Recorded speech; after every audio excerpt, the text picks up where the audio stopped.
Welcome, welcome, welcome. You're listening to the Ask Brien radio show on KHTS 1220 and 98.1 FM. Well, every single week, wow, that sounds bad. Every week for 7.5 years. Don't sound so excited. I actually am excited because I just saw the Mick Jagger and the Rolling Stones last night. He may be 80. He may be 80, but he certainly got the livelihood of a 20-year-old. He was incredible. Just running up and down. Yeah, don't stop moving, I think, is the key, really. Look at him. Well, I mean, yeah, most people I know at 80 are not in the same condition he is. Yeah. Plus, it's amazing. They never miss a word, right? Yeah. Yeah. Incredible. So I do have a little bit of enthusiasm from last night. I did get home at 1 o'clock, so I got home early, and that was a great show. But the Ask Brien show, which is kind of similar, has been around for 7.5 years. Yeah. 7.5 years. Wow. And while we've changed a couple of times here and there and added people, changed people out, the fact of the matter is our goal always is each week to try to teach something to somebody about business, whether that's through a story about someone, who started a little online business and became super gooper, or maybe we'll just have somebody that, hey, I'm an expert in Instagram ads and I can teach you how to do it, make it. But one of those ways is always our goal. But everybody says, why? Why did he name the show Ask Brien? Your name isn't Brien. Why did he name it that way? And why Brien with an E? Because most people spell Brien B-R-I-N, B-R-Y-N. Not too many people spell Brien B-R-I-E-N, unless we all know where. If they're from Ireland. Oh, and then the name is O'Brien. Oh. Okay. So. Is that for obsessed with pubs?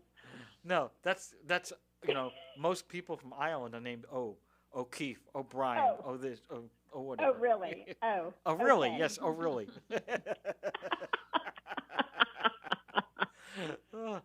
Their American friends are just named really, and just Keefe, not O.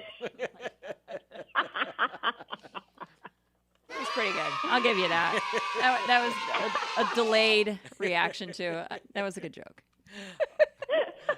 All right, it now happens so infrequently. You're caught off. I wasn't ready. Oh wait. Oh okay. Well, Oh wait, that was funny. If it wasn't for the FCC, I'd hold 3 fingers, but we don't know what that means. But anyway, anyone can hold 3 fingers. Look, I'm holding 3 fingers up right now. Look, these are 3 fingers. Don't do that. You're on Those camera. 3 fingers Okay. are fine.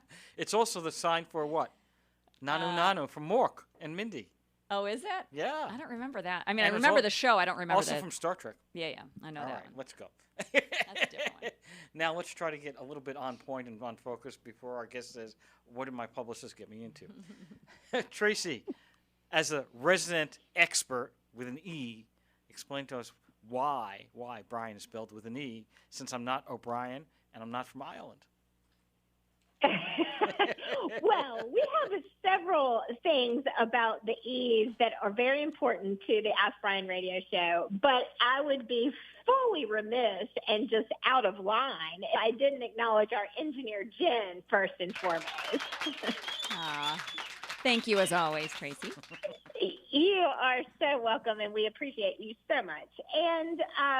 And we empathize with you, or I empathize with you in the role that you play in the studio. So there's that too. Yes, but unlike the host, she doesn't have the same ego that starts with an E. No, there's no room in here. This is a small studio, so only room for one. Yes, and all I have to say about that is you said it. So, but it is really when you really drill down to brass tacks, it's really all about the education, and we do that by bringing on great experts to our show, and that is no different with today's guest. We have fantastic guests for the show today, and if you were thinking, okay, well, what does it take to be an expert? Well, we do follow a mathematical formula simply because Peter likes to challenge me every single week. And that is that you would specialize in your field if you worked approximately 40 hours a week over the course of 52 weeks, and that would take you about 5 years to get to 10,000 hours, which is the number that is the milestone, if you will, for expert status. But we all know that nobody who's doing a startup or running a business, especially in the first 5 years, is working 40 hours a week. So I would guarantee that learning curve short curve by about 3 years. But all of that to be said, it is really about the education and providing really good insights, best practices, and tips for entrepreneurs to grow their businesses. And we get pretty enthusiastic about that here on the Ask Brien show, right, Peter? No, we get very excited!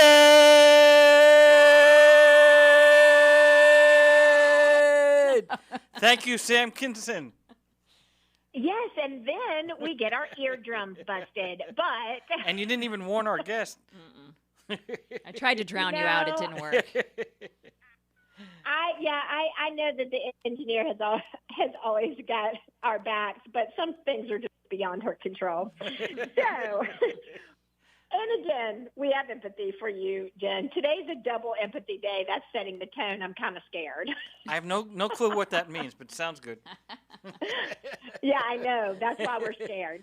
So we are really well on our way to introducing our guest, but I'm sure there are a couple more E's that you would like to explore, right, Peter?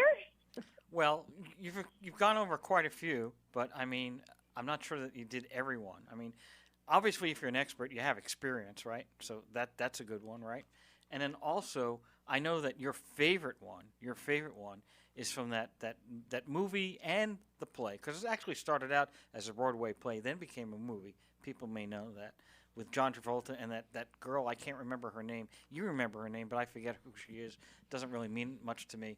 And she always said, you always like that movie, and you like that part where it says, "Grease lightning is," and it has an E in it, but I don't know what you're talking about. Oh, well, we're electrifying. Well, use some more excitement and enthusiasm. Yes, we are electrifying. And I mean, and if you don't believe us, just ask us. So we have a guest today. Her name is Jenna Capozzi, and I don't know if I pronounced that right. And are you there? Yes. Okay. Hello. All right. So basically, if you want to think about it, we could probably be perfect for you, because if you're trying to build a brand, we're trying to build a brand, and we created our own things here with Ask Brien. But We have our own E brand, because I'm an E expert. I'm an expert in E's. I'm an expert in everything. Just ask me. and you don't have an ego. Women usually are. So anyway, before we get into the show, well, we are starting the show, but we want to know a little bit about your background. Not where you are today, but I know you have quite a history. You've worked for some big companies, and so I wanted to quickly go over about your background, where you're from, and how you got to where you are today. Sure. Yeah. Well, I was very fortunate, because nepotism is real. It actually works. And so when I was 19 years old, I was fortunate to work on a movie called White Man Can't Jump. My uncle was in the movie, and it was summer 1991, and I said, "Can I pop on down to the movie set?" And he said, "Sure." And I ended up getting a job assisting the director, Ron Shelton, for that summer. And that was where I just fell in love with movie making. And from there, it just spun sort of out of control. The next movie I worked on was Woody Allen's Bullets Over Broadway. And then I was in New York going to NYU Film School, and I was working the graveyard shift. So I think I was the assistant to the assistant to the assistant editor on that film. And that was like back in the day when you actually cut film and you would hang them on racks, and that's how you would build your scenes out. And after that, I came back to California and got a job on a TV show called Nash Bridges that was in San Francisco with Don Johnson and Cheech Marin. And it just sort of kept going from there. I went to Pixar Animation Studios for a few years, found myself finally in LA in 2002. And in 2007, I started my own company because I did want to get married and I did want to have kids. And I thought, there is no way I can work my 100-hour weeks in the movie business and be a mom. So I started my own marketing content creation company. And it was an interesting time because at that time, if you guys remember, it was all about blogs and keywords. It wasn't about video like it is now, which seems crazy, right? And I would have to do an hour seminar on why video was important for your brand and marketing. And from there, it was a 17-year run of creating marketing content for really big brands, from Mattel to Barbie to Target to BMW and Samsung.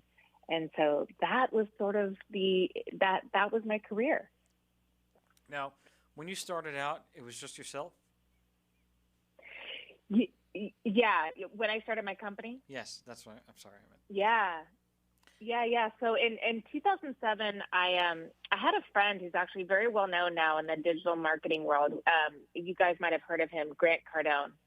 And he was a friend of mine. I was a friend of him and his wife. And I remember calling him up and I said, Grant, I'm going to start a company. How do I get organized? He's like, don't get organized. Just pick up a phone and start making sales. And I said, what? He's like, just go sell. I said, okay. I mean, literally just followed him. And within the first 6.5 months, I sold $650,000 of marketing content production. And I couldn't stop. I just kept selling. I really did need to organize, though, because at that point, I didn't know how to handle all of that production while I was also pregnant. But that's what I did to start. And that is really probably the best advice that I even give my clients to this day, which is to start making sales and getting some income in. Okay, but so how did you get the first client? I picked up the phone and I decided who was it that I wanted to work with.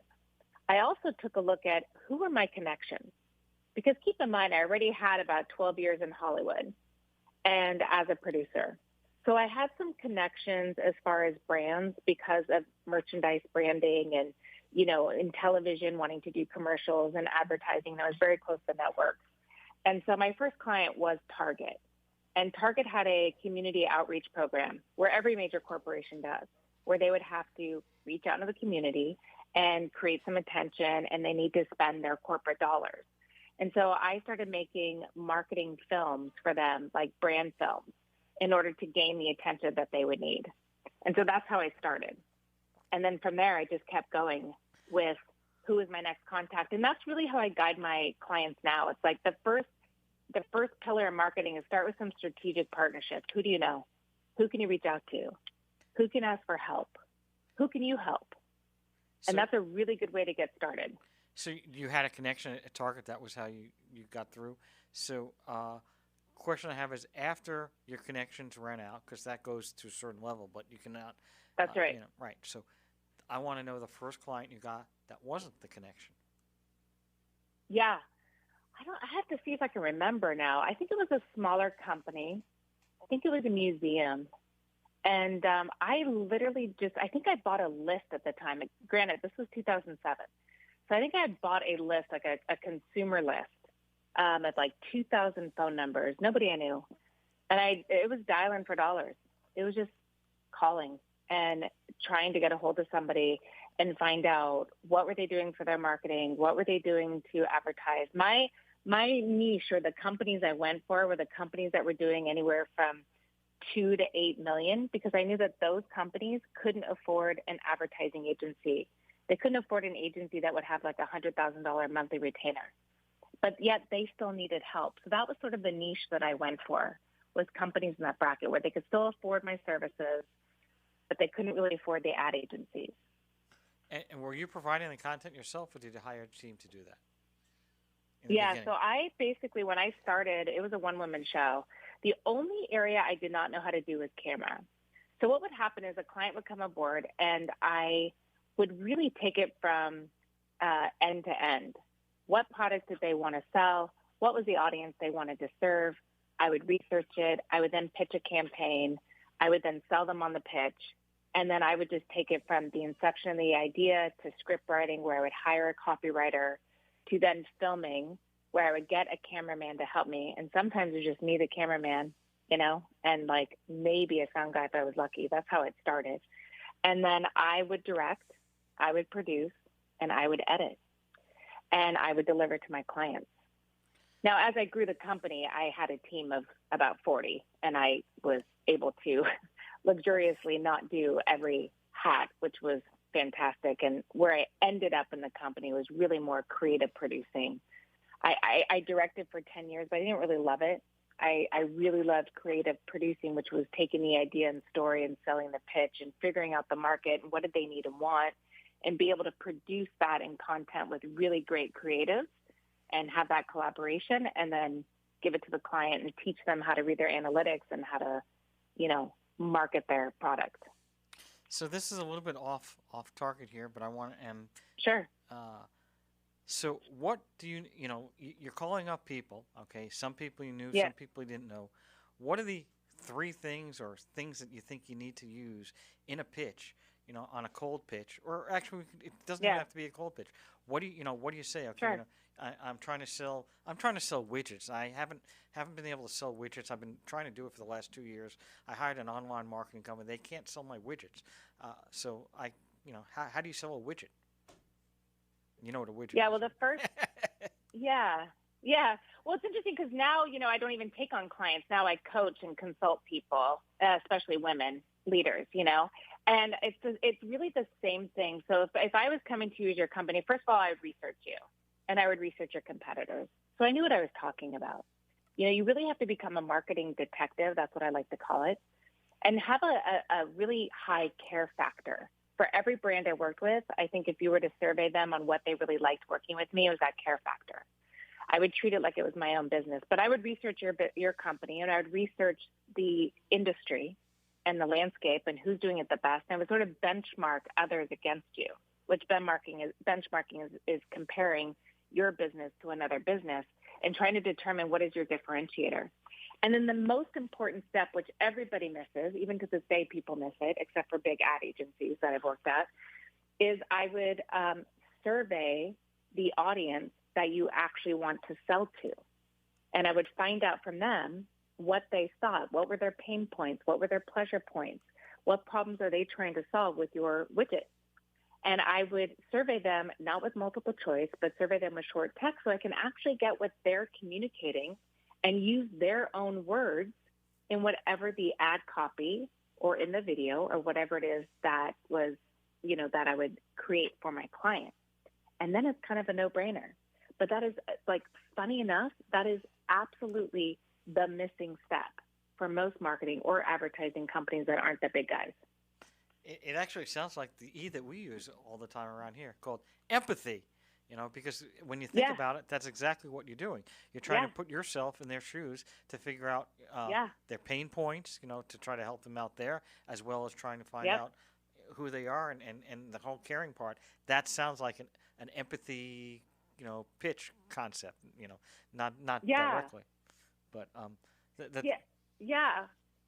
Yeah, I think people who do really well in this space have the ability to really understand their client and their audience. Because if you really look at the definition of marketing, well, first of all, it's not sales. What is marketing? Marketing is all the bright ideas, the concepts, the way you're going to package a product or service that's going to relate to the intended audience. And that's why I love marketing. I find it very creative because I have to look at that audience, for that product can be different than this audience over here. And it's like, well, what do they need and want? What are they interested in? And you have to have that ability to really understand them in order to help them. So when you're making a pitch to a list or to a whole bunch of people, there's only so much time you can spend, doing research. I mean, your time is valuable, right? Everyone's time is valuable. Okay. So how do you figure that out? So it's like, you can't spend 2 hours, 3 hours on 10 different people to make a call that they may have zero interest in doing something. So do you first get the call and first make the contact and see if they're interested potentially, and then go do that research, or when do you do that? Honestly, I just make it where I put myself in situations where I have no choice but to make the call. I don't make myself comfortable as an entrepreneur. I actually make myself very uncomfortable. So when I was launching the business in 2007, I was pregnant. It was, I started my company with zero investment. I'm also a female in Los Angeles running a production company, which I was one of zero at the time. And there's a lot of competition in LA. There's a lot of big ad agencies. There's a lot of other production companies. But I had no choice but to make it because I put all my eggs in one basket. So for me, even now in launching this new business that I launched last year, I have to make it where I have no choice but to go for it so that I will keep making those phone calls because let's admit it. It's not fun making cold calls. It's terrible, but it's great when you finally get through to somebody, you know? Absolutely. And since we have a movie person on the show, I just want to tell everybody that yesterday, I think was the 35th year, or I don't know how many years, 40-something years, but it was an anniversary for this movie that came out called Airplane. Remember that? Oh my gosh! Are you serious? Oh my gosh! Okay, well, I saw it on Facebook. We'll just leave that. We'll leave that lie right there. However,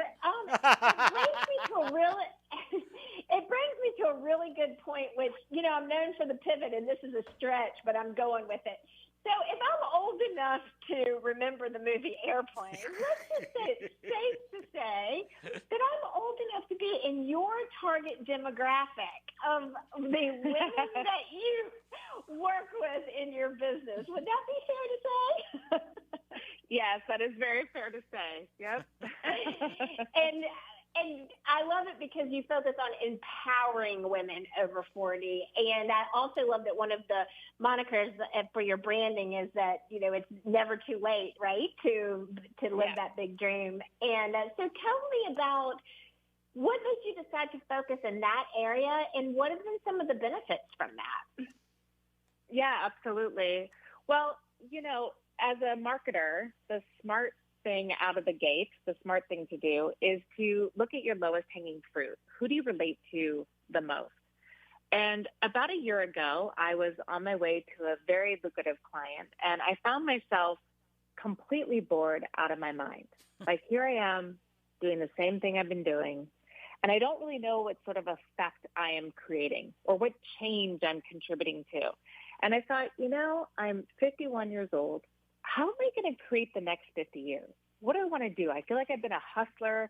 I've been, cranking as an entrepreneur. I've worked in the film industry. It's project to project. And I was sort of like, I want to do something a bit different. Who do I want to help? Who do I feel can really impact change? And I'm like, well, it's leaders. Well, what do I admire about leaders? Well, I really admire female leaders, and I really want to empower women because women handle business differently than men. And there's no criticism of one or the other. It's just different. And I find women very multifaceted because we sort of have to, as most are mothers and wives and, run the volunteer programs and do all this thing. We also are entrepreneurs. There's many different hats that we wear. And I found that the women in my life have always been the ones that I could rely on the most. Now, don't get me wrong. I love my husband, and he's amazing, and he's a huge, huge support and my biggest fan. But I have found that I can rely on a lot of the females in my life, my best friends and other women. And I thought, if we're going to make a change in this world, I really want to empower these CEOs, these founders, these entrepreneurs, the ones where, they're retiring or leaving the corporate world, or they're empty nesters, or they're about to retire, whatever it is, and figure out how can we just contribute to improving standards around here on planet Earth, And so that was sort of how the idea came about. Well, I think that's incredibly powerful. Absolutely. And in terms of like how you're feeling about that dedicated area now and the focus for your business, are you really excited still that you've gone into that pathway? It has been so much more than I expected. So basically I help my clients who have an idea or who are already in business, and I help them with really boosting their message and helping them build an audience, right? So so I've been dealing with women in their 40s. I've been dealing obviously with women in their 50s, but I have this group of women in their 70s. And per survey, I found this so interesting because as I look to the future, right, women in their 70s find that they feel invisible. And every single one of them who's a client says, I ain't dead yet. I've got energy. I have chutzpah. I am beautiful and I am here, but boy, do people not see us. And I thought, wow, that's so interesting. And so I have 2 female clients right now who are in their 70s, one 72, one is 75. They're dynamic, they're fun, they have lived life, they have stories, and they both are starting podcasts because, well, they both talk a lot, but also they just are fascinating. you know, but, you know, and then like I have women in their 50s who are just sort of confronting what are the next 50 years going to look like. I have some who have been housewives. I have some who have actually been in the corporate world. And the ones who I really love are the ones who are, you know, founders, entrepreneurs who are really just wanting to take it to next level. And they've been the most fun for me. But it's been a really, really rewarding journey. In some ways, it's I didn't realize how much I would have to really help out with self-confidence and handling perfectionism. I didn't really realize that that was there. The lack of technology know-how has been interesting, but for the most part, the creative ideas and the insouciance and the wanting to help, and women at this age bracket really don't care that much about failing, which is good. Even though they have this perfectionism thing that has to do more with like really being on camera and dealing with social media, but they don't really have the fear of failing where some, I have a couple of ladies who are in their 30s, they're very nervous about it. So it's been an interesting sort of understanding or, you know, a sociological project of seeing the different generations. Well, we got to take a break. Very interesting information you gave us. You're listening to the Ask Brien radio show on KHTS 1220 and 98.1 FM.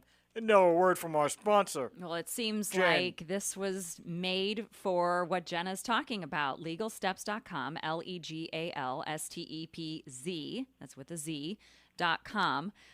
Listening to what she's saying and talking about taking risks and not being afraid and you know, life doesn't stop once you hit 40. So if you're sitting here listening to Jenna talk about all of this and you're wanting to start your own business, but you're maybe afraid, maybe don't know where to begin, I think LegalSteps.com is the perfect spot to start. The courses are affordable. They're under $150 each. You can look into registering a trademark, forming an S corporation, forming an LLC. I took the S corporation. Now, I'm not here to start my own business, but I wanted to kind of see what we were talking about. I'm talking about it every week. I really wanted to get to the nitty gritty of it. And I'm telling you what, it was so easy. It was like I took less than 2 hours on a Saturday morning, sat down on my couch, on my laptop. The dog was just kind of hanging out. Kids were doing their own thing. And I was able to complete this course in no time.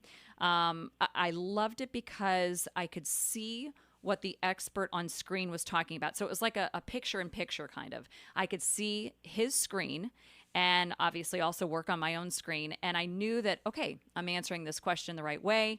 I'm figuring out, you know, which form to fill out and how to do it properly. Certainly with all the legal documents, you want to make sure that you're doing everything correctly. So it really kind of took that edge off.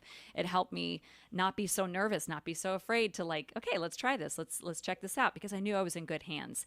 And by the way, if you kind of get to this point where you're confused, you don't really know what else to do, they'll just do it for you. You're in great hands with these attorneys who, by the way, have over 30 years experience.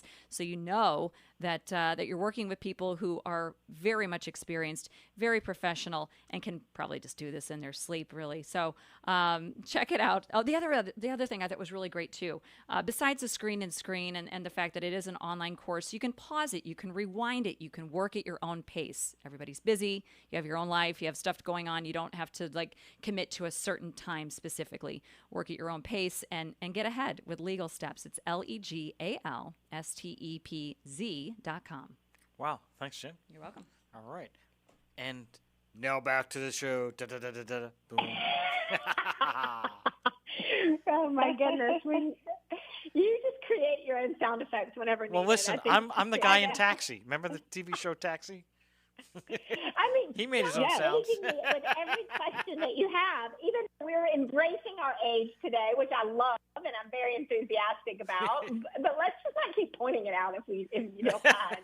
Okay, so right before the break for our sponsor, I felt like we were really getting into a pathway to talk about mentorship, because it sounds like with all of the things that you're providing that are tactical for your clients, but when you're dealing with mindset issues, perfectionism and fear of visibility or what that looks like and feels like when it comes to fruition, there is a lot of challenges around that. And mentorship it just seems like it's played a significant role in your career. How many individuals have you mentored?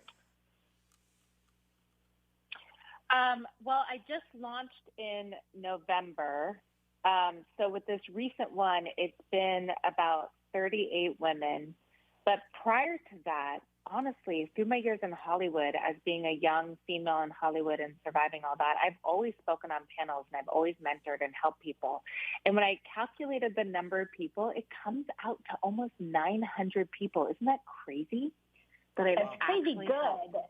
Crazy good. I mean, the ripple effects of that you will probably never really know, but what a powerful impact that you've made to 1,000 women, basically. What is the most common piece of advice that, like, as you have mentored these women, do you feel like you're repeating the same advice, or do you have like a couple of go-tos that you rely back on? Yes. So the first is don't think, just do, and just trust your instinct. Because what I've observed is that there's too much thinking going on, and you literally think yourself out of a great idea, or you sort of lose track of what that initial bright idea is. Because for the most part, you're pretty right on right away when you have an idea. But then it goes in the worry and this and how do I and the logistics and the tactical. I try and keep my clients very much in strategy. And the other one is speed. The faster you go, the more that you're going to like quickly get up into power. And I think when people go slow or they want to be careful, what are you doing? It's like, it's just being fearful. But fearful of what? Like, you can't really make a bad decision. Yes, you can make a bad decision, but you're not going to make a decision that is really going to harm you that much. You're going to make a mistake. Make it fast. Make it quick. Pivot. Do it a little bit differently. You know, I'll do a social media post and it'll tank. Okay, am I going to get upset by it? No, I just go and make another one. Oh, look, that one does better. You know, or I try a new offer, or I try a retreat, you know, that, okay, I happen to sell out all my retreats very quickly, fortunately enough, but, you know, do an event, do a webinar. I had a webinar that, 11 people showed up. I did a webinar where I had 80 people show up. You know, you just keep going. So those are kind of my two go-tos. Don't think, just do, and move very quickly.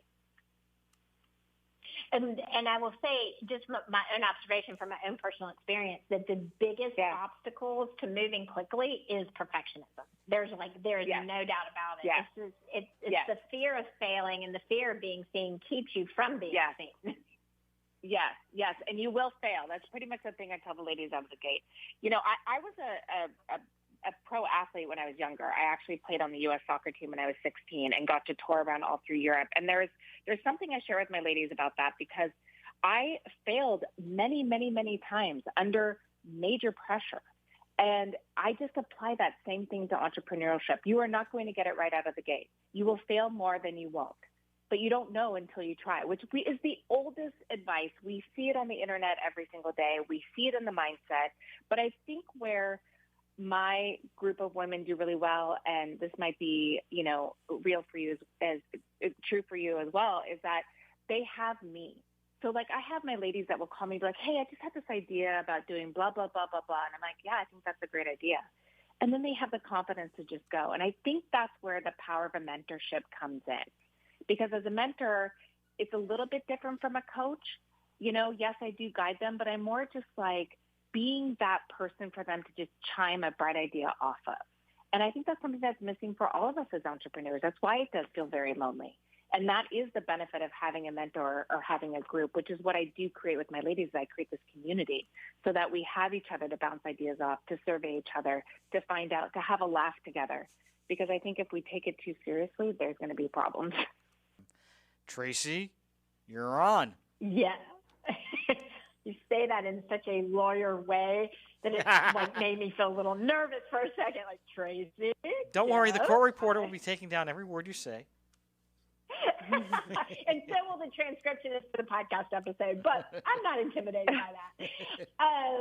So you mentioned, just super quick, you mentioned before our break about your retreats, and I noticed that you described them as workcations. So just in a quick snapshot, can you tell us how these differ from typical retreats and how they work? Yeah, absolutely. So last summer when I was building this business, and, I have 2 kids, I have 3 dogs, I have a bird, and there's just so much chaos going on in the house as I'm building this. And I just thought to myself, oh my gosh, if I just had 5 days away, I would get so much done.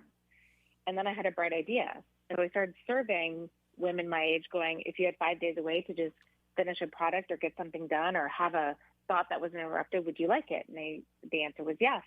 And I started looking into the retreats industry, and it's really one of the fastest growing industries. But most retreats are connected with wellness or yoga or meditation or any of those sorts of things. And while I like to have a good time on the retreats, I thought, what about just getting some work done? So I created these workations, and they involve massages, and they involve exercise every morning and wonderful meals and team building challenges. But it also allows people to get the information they need to market, promote, push, scale, boom their audiences while they're on a retreat without any interruptions of husband, wife, kids, dogs, animals, work, whatever it is. And they've been unbelievable. So we've done 2 so far this year. I find these really beautiful luxury off the beaten path locations. I have 2 more ending this year in Costa Rica at this unbelievable place. And they've just been a really good time. And people leave there feeling so enthused, not just motivated, but actually because they got things done that had been on their battle plans for a while. And they also are getting the guidance from me on how to narrow that and stick their, point them in the right direction of really being able to boost their business. Well, that is fantastic. And before we close out the show, I want to make sure people know how to get in touch with you. And before we do that, if you don't get to write this down, check it out on our podcast, the Ask Brien podcast, on all the favorite listening platforms. But how can people get in touch with you? Well, the easiest way is I created a free gift for your audience, which is called leadwithjenna.com. And it's a leader builder. It asks some great questions. It also goes over branding and niche and style. And they'll be able to set an appointment with me. They can do a free 30-minute session with me, and I'll just assess their marketing or what their plans are. There's some videos in there. They'll get some expert tips. But that's the easiest because nobody can spell Capozzi. So I did leadwithjenna.com, and that is really the best way to get connected. Well, that's a good branding tip right there, everybody. Go with what people can spell. Yeah, exactly. All right, Peter? So everybody knows how to watch the Ask Brien podcast, correct? All right. So yes, well, I could remind them again, which is Ask Brien, the podcast, and that is on all your favorite listening platforms. And we will have all of Jenna's contact information in the show notes. And you will be able to get in touch with her and with us if you need any more inspiration or motivation. Well, since we like the ease, we like to empower people. So for today, we have asked the engineer to ask the last question.